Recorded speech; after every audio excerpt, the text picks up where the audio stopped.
समझाया वो बताना चाहेगा। हमने कहा सुनो, 65 से ज्यादा देश इस्लाम के हैं पूरी दुनिया में, 95 से ज्यादा देश ईसाइयों के, एक देश बौद्धों का है।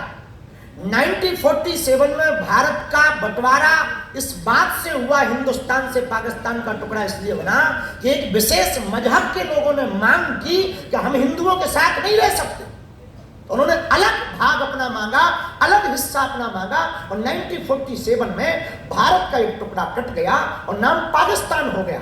तो जब 65 से ज्यादा देश मुसलमानों के हो सकते, 95 से ज्यादा देश ईसाइयों के हो सकते, एक देश बौद्धों का हो सकता और भारत का बंटवारा ही मजहब के नाम पर 1947 में हो गया, तो बचे हुआ भाग हिंदू राष्ट्र क्यों ना हो।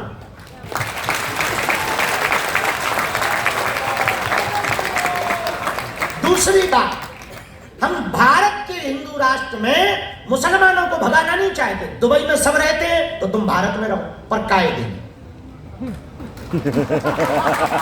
कोई बुराई नहीं। यदि हम मुसलमानों के विरोधी होते तो अब्दुल कलाम को सलूट ना करते, रहीम रसखानी के दोहे ना खाते।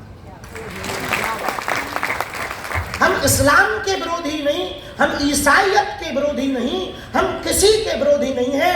हम केवल और केवल हिंदुओं के अंदर जो डरपोकपना है, जो अनेकता है, उस अनेकता को मिटाकर एकता चाहते, भय को मिटाकर उसे सड़कों पर चाहते, शस्त्र और शास्त्र चाहते, माला और भाला इनके हाथों में देखना चाहते। हम तलवारों की लड़ाई लड़वाने के लिए या हिंदुओं को लड़वाने के लिए या तुमको सड़कों पर लड़वाने के लिए पदयात्रा नहीं करने वाले हैं। हम तलवार की लड़ाई पर 1% भरोसा नहीं करते, हम विचार की लड़ाई पर भरोसा करते हैं। विचारों की लड़ाई जितनी पावरफुल होती है, तलवारों की लड़ाई उतनी पावरफुल नहीं होती। तलवारों की लड़ाई से तो सिर्फ तुम तन को काट सकते हो, विचारों की लड़ाई से तुम्हारे मन का भेदन कर दिया जाएगा। वर्तमान समय में भारत में रहने वाले 80% सनातनी तनातनी में फंसे। सनातनी नहीं है, तनातनी है।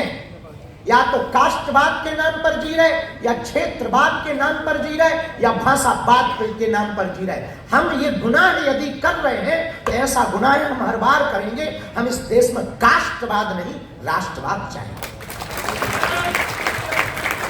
हम इस देश में भाषावाद या क्षेत्रवाद नहीं, राष्ट्रवाद चाहेंगे।